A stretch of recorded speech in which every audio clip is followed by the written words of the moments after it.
आप देख रहे हैं EBN 7 भारत समाचार, सच आप तक। नमस्कार दर्शक, मैं संदीप शर्मा। आपको बता दें कि आज से तकरीबन 15 से 20 दिन पहले एक युवक, प्रदीप नाम का युवक जो था, बंडा के ब्लॉक परिसर में टावर पर चढ़ा था। टावर पर क्यों चढ़ा था? यह है अल्लाहदादपुर सिविलियन विद्यालय।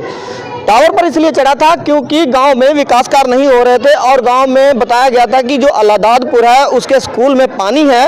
और आपने देखा होगा कि हमारी पिछली खबर में वो हमने सब आपको दिखाया था कि किस तरीके से जो प्रदीप था वो गांव में विकास कार्यों को लेकर है कि गांव में विकास कार्य नहीं हो रहे हैं, गांव में तालाब नहीं बन रहा है, गांव में पानी का निकास नहीं हो रहा, उसको लेकर प्रदीप टावर पर चढ़ा था। जिसके बाद कड़ी मशक्कत के बाद अधिकारियों ने समझा बुझाकर नीचे उतारा। जिसके बाद अधिकारियों ने मौका मुआयना करने के बाद यहाँ पर जो है उसका स्थायी समाधान निकालने के लिए एस्टीमेट बना दिया है। प्रधान, आप प्रधान है यहाँ के, क्या है मामला ये बताइए। मामला यह है कि कुछ दिन पहले एक व्यक्ति जो आप मालूम है, ये पूरी जानकारी है, उसको संज्ञान में रखते हुए हमने कार्य को प्रारंभ कराया है। पीछे बड़ी गंदगी थी, उसे हमने तुरंत नाली बनवा के आपको दिखाएंगे, नाली बनवा के सारा पानी निकलवाया, बच्चों के लिए रास्ते की सुविधा की और वीडियो के द्वारा हमने एक एस्टीमेट तैयार कराया। इससे जैसे वो क्या नाम APO और तो कई लोग देख के उसे पास किया कि यहाँ पर पानी सही रहेगा। तो उसे हमने कार्य को कौन कौन अधिकारी यहाँ पर आया? वीडियो साहब आए थे, APO साहब आए थे, मेरा कैमरे में बताइए, वीडियो साहब, APO साहब और क्या नाम वो मान सिंह जो वो, उन्होंने भी इसको देखकर निर्णय लिया और यहीं पर उनका एस्टीमेट बनाया गया। हमने कार्य को चालू कराया। कार्य चालू कराने पर हमारी लेबर जो चल रही थी तो इसको मारने पीटने के लिए आमादा हो गए लोग कि यहाँ पर मैं खोदने नहीं दूंगा। कौन लोग आमादा हो गए? अब जगह पर्सनल किसी की है या ग्राम समाज की जगह है? अच्छा। बल्कि इन्होंने उस पर अवैध कब्जा भी कर रखा है, आवास भी बना रखे हैं और जो गूंगा बठिया भी रहा है। जब कहा हटाने के लिए तो उस पर भी ये लोग उल्टी सीधी बातें कर रहे हैं कि हम नहीं हटाएंगे, देखे कौन हटवा लेगा कोई। जी, ये आपकी तरफ से है कि आपने, मैं ये दिखा दूं, उसके बाद मैं उस युवक प्रदीप से भी बात करूंगा कि जो मुद्दे थे उसके कि गांव में कि कीचड़ रहता है और उसको लेकर तालाब की एक जो स्थायी समाधान है उसको लेकर एक तालाब जो है बनाया जाए ताकि तालाब में पानी चला जाए। अब यहाँ पर मुद्दा क्या आता है? मुद्दा ये है कि यहाँ पर जो तालाब है, यहाँ पर प्रधान का कहना है कि यहाँ पर जो एस्टीमेट सभी अधिकारियों ने मिलकर यहाँ पर एक ग्राम समाज की भूमि है उसका एस्टीमेट बनाया और ये जो है 30 बाई 35 का एस्टीमेट बनाने के बाद यहाँ पर खुदाई शुरुआत कर दी। और खुदाई जब शुरू हो गई उसके बाद यहाँ पर कुछ स्थानीय जो लोग हैं जो नहीं चाहते इस चीज़ को, या कह दूँ कि अतिक्रमण अवैध अतिक्रमण होने के नाते यहाँ पर उसको रोकने का प्रयास कर रहे थे। तो फिलहाल आज की जो रिपोर्ट है, मैं गांव में बता दूं कि जिस दिन प्रदीप टावर पर चढ़ा था उसी दिन मैंने आपको बताया था कि दिखाया था कि गांव में विकास ना होने के कारण प्रदीप जैसे ना जाने कितने लोग हैं जो टावर पर चढ़ते हैं। लेकिन आज असली जमीनी जो हकीकत है वो भी जानने यहाँ आया हूँ कि क्या वाकया कहीं ऐसा होता है कि विकास कार्य हो और उसे रोका जाए। हाँ प्रदीप जी आइए जरा। प्रदीप जी, आप उस दिन टावर पर चढ़े थे, हमने आपकी कवरेज की थी और आपने मुद्दा रखा था गांव में विकास कार्य नहीं हो रहे और गांव में जो स्कूल का पानी भर रहा था और बच्चों को परेशानी होती है, उसके स्थायी समाधान के लिए ग्राम समाज की ज़मीन में से उसको पानी निकाला जाए। सभी अधिकारियों के बीच ये वार्ता हुई थी, मैं भी वहाँ पर मौजूद था, मैंने भी खबर आपकी प्रमुखता से प्रकाशित की थी लगभग 2.5 घंटे लगातार।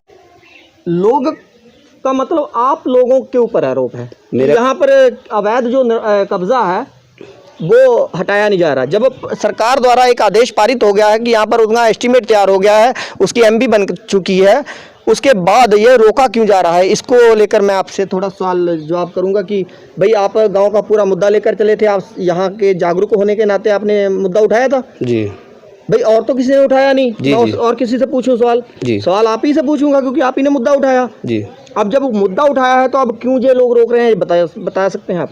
सर, ऐसा है कि हमारी ये घटना के बाद वीडियो साहब यहाँ पर आए थे जी, और आने के बाद जब उन्होंने प्रधान जी से पूछा कि आप जो है स्कूल की जगह कहाँ तक है, मैं भी साथ में था जी, तो प्रधान जी के द्वारा बताया गया था ये सारी जगह जो है स्कूल में आती है। इसमें अब क्या, अब परेशानी क्या है? आप सहयोग क्यों नहीं कर रहे हैं? आपने कहा तो सहयोग करेंगे। किसका नहीं सहयोग किया हमने, आप बताएं। आप प्रधान जी आइए आगे। यहाँ पर मैं आया हूँ अभी तक काम के लिए रुकवाने के लिए। आपका सहयोग किया जा रहा है यहाँ? नहीं, वो नहीं किया जा रहा है। क्यों नहीं कर रहे भैया? भाई दोनों लोग, आप लोग दोनों हैं देखिए, यहाँ पर। आप यहाँ के एक नागरिक होने के नाते, क्योंकि आपने टावर पर चढ़े, आपने समस्या उठाई, पूरे कोई भी नहीं चढ़ा, सिर्फ आपने ही समस्या उठाई एक जिम्मेदार नागरिक होने के नाते। जी जी। अब जब आपने समस्या उठाई है, उस समस्या का समाधान करवाने के लिए प्रधान को दबाव बनाया, अधिकारियों पर दबाव बनाया, सभी पुलिस कर्मियों पर दबाव बनाया गया। जब सभी ने आपसे भी आपने मान लिया था कि हमें कोई आपत्ति नहीं होगी, सरकारी भूमि पर जी पानी निकास हो जाएगा, तो कोई आपत्ति आपको नहीं होगी। नहीं नहीं, बिल्कुल नहीं। अब भैया प्रधान जी कौन कौन रोक रहा है ये बताइए हमें। अब रोक रहे हैं, एक तो यही है। अच्छा, सामने कहाँ खड़े हैं, क्योंकि हमारे साथ मुझे कई बार इन्होंने जिस दिन चालू किया, इन्होंने आकर इनके नाकदम किया कि आप इसे रुकवाइए, इसे दिखवाइए इतनी कितनी ज़मीन है, क्या है। इन्होंने लेखपाल को भी फ़ोन किया है, पूछिए। इन्होंने अपने आप सेक्रेटरी को फ़ोन किया। लेखपाल आए यहाँ पर? हाँ, लेखपाल आए थे, नाप के गए यहाँ पर? हाँ, क्या बता कर गए यहाँ पर? ये ग्राम समाज है, ये निश्चित नहीं है स्कूल कितनी जगह में है, ये कोई निश्चित नहीं है। अच्छा, वो यहाँ से लेकर ये मकान जो सब बने हैं ये सब ग्राम समाज में है। ग्राम समाज में ये अभी कोई निश्चित नहीं इसकी है कि इसकी बाउंड्री क्या है। ठीक है। और बाउंड्री वाली बात आई है, मतलब समाधान करने के बावजूद हम इसको इस तरीके से ले लेंगे, कोई दिक्कत नहीं होगी बच्चों के लिए। हम जब इधर से कोई बाउंड्री लेंगे तो इसे छोड़ के इस तरीके से बाउंड्री ले लेंगे। वो ग्राम समाज है, आपका अधिकार है। बिल्कुल। इस गड्ढे से क्या लाभ मिला है? हाँ? ये गड्ढे, इस गड्ढे से क्या लाभ? भैया जब गड्ढा कंप्लीट होगा तभी तो उसको होगा।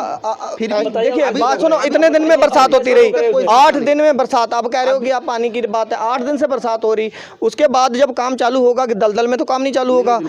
जब काम चालू होगा उसमें, उसके बाद ही तो होगा समाधान। या ऐसे पानी कोई फ्लाईओवर के तो फ्लाईओवर बनाकर उससे यहाँ गिरा दिया जाएगा? जिन लोगों द्वारा आपत्ति की गई थी उसके बाद 112 डायल की गई। अगर ये लोग आरोपित थे, ये इनको पुलिस क्यों नहीं लेकर गई? क्योंकि यहाँ पर था ही नहीं कुछ। उन्होंने मौके कह दिया भाई जहाँ जो भी व्यवस्था है वो कीजिए, जहाँ पर रोड है रोड बनाइए, जहाँ पर तालाब है तालाब बनाइए। उन्होंने ये कहा था कि जो भी है रोड है तो रोड बनाइए, तालाब। बताइए, इतने अधिकारी क्या गलत हैं? एपीओ गलत हैं, बीडीओ गलत हैं? बीडीओ साहब ने यहाँ पर मना किया था। आपको मैंने बीडीओ साहब ही तो, अरे भैया जो भी विकास कार्य के लिए जो कुछ बनता है, आपको तो जानकारी, पढ़े लिखे हैं, जो विकास कार्य के लिए एस्टीमेट बनता है उसमें बीडीओ का हस्ताक्षर होता है। हमने भी माना है, होता है ना? हाँ, मैंने केवल इतनी बात कही थी कि जहाँ और जो भी एक अधिकारी, सेक्रेटरी, प्रधान, बीडीओ, एडीओ, जो साथ में एपीओ, जो भी है संबंधित अधिकारी होते हैं ना, वो पूरा एस्टीमेट बन के जाता है। उसके बाद तो एस्टीमेट जब बन के जाता है तो सभी अधिकारी उसमें जिम्मेदार होते हैं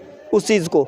और उस अगर सभी अधिकारियों ने इसको एस्टीमेट को पास किया है तो एस्टीमेट सीधी का सीधा मतलब बनता है कि उसको आप काम करवाइए। और यहाँ के लोगों से मैं गुजारिश करूँगा, फिलहाल अगर मैं बात करूँ खबर की, तो यहाँ पर लोगों से गुजारिश करूँगा कि काम में, विकास में बाधा ना डालें। किसी ने बाधा नहीं डाली है, ठीक है। जो भी जिसका जो होता है, मतलब कब्जा, वो एक बार जरूर पूछता है भैया आप यहाँ पर क्या कर पा रहे हैं? कब्जा ऐसे क्यों? हम कहेंगे कि हम ग्राम समाज पे कब्जा कर लें तो ये गलत होगा ना? नहीं, गलत है सबके। आपकी नज़र में गलत है? हाँ, गलत है, गलत है। और अगर उसको रोकेगा कोई, वो भी गलत है? वो भी गलत है, मैं मान रहा हूँ इस बात को। लेकिन जब किसी ने रोका नहीं तभी तो पुलिस किसी को लेकर नहीं गई। सीधे उन्होंने कह दिया काम होने दो, नहीं तो समस्या हो जाएगी। कोई ये सामने नहीं आया। आज कितने दिन हो गए? 4 दिन से काम चल रहा है। अगर 4 दिन से काम, अगर आपत्ति होती तो क्या काम होता? बिल्कुल नहीं होता। रोक देता है, कोई नहीं रोकता है तो उसके ऊपर कार्रवाई करवाइए।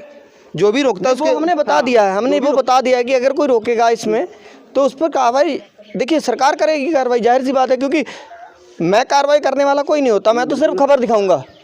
अधिकारियों को मेरा काम है आईना दिखाना। आप क्या बात अधिकारियों तक पहुंचाई, वो मेरा काम था। अब अगर यहाँ पर कोई रुकावट होती है या कोई दिक्कत होती है, वो भी अधिकारियों तक मेरा काम है पहुँचाना। पहुँचाइए, आप लगातार पहुँचाइए, ठीक है ना? एक मीडिएटर, मीडिया का मतलब मीडिएटर होता है, मीडिएटर होने के नाते ये बात जरूर पहुँचाऊँगा। फिलहाल यहाँ पर फिलहाल मैं चाहूँगा कि ये काम को रुकावट ना हो। फिर अब आप काम चालू करवा रहे हैं जी? कल सुबह चालू होगा फिर। और कब तक निपट जाएगा ये गांव की समस्या का समाधान, पानी वाला ये वाला? करीब 3-4 दिन में कंप्लीट हो जाएगा। क्योंकि अभी थोड़ी जड़ें हैं, मासी वाली खुदवाने में दिक्कत आ रही है, तो इसे हो सकता है जेसीबी बुलवा के मैं खुदवाऊँ, तो लेबर की बात नहीं है, निकाल लें। और अभी यहाँ पर भी आगे, यहाँ तक आगे आएगी गड़बड़, अभी हटवाना है। अभी हम प्यार कई बार लोगों से कह चुके हैं, मगर वो एक कान से सुनते दूसरे निकाल देते हैं। नहीं, ग्राम समाज की ज़मीन पर आप लेखपाल महोदय को दें, और लेखपाल से अगर मान लो संबंधित कोई नहीं उठाता है तो लेखपाल का नंबर दें और लेखपाल से कहें FIR दर्ज करें उस पर। हाँ, लेखपाल को दे दिए नाम से तहरीर दे। हाँ, लेखपाल को तहरीर दे दी है। हाँ, और नाम भी करके गए थे, नाम भी लिख ले गए हैं। हो सकता है 2-1 दिन में नोटिस भी आ जाएँ। बाकी बात इनके ऊपर आगे हटाएंगे या नहीं हटाएंगे, नहीं हटाएंगे तो वो अपना ये अपना वो सरकार जाने, ये लोग जाने। आप काम कराने के लिए बाध्य हैं? हाँ बाध्य हैं बिल्कुल। चलिए, यहाँ पर जो भी है कि प्रदीप जी जो टावर पर चढ़े थे वो भी कह रहे हैं कि हम भी पूरा सहयोग कर रहे हैं और करेंगे। और यहाँ पर प्रधान जो हैं मौजूदा, इनकी पत्नी है फिलहाल, ये खुद आपकी पत्नी है अनिल जी? प्रधान पति हैं, ये बता रहे हैं यहाँ पर काम जो है 2-3 दिन में पूरा हो जाएगा फिलहाल।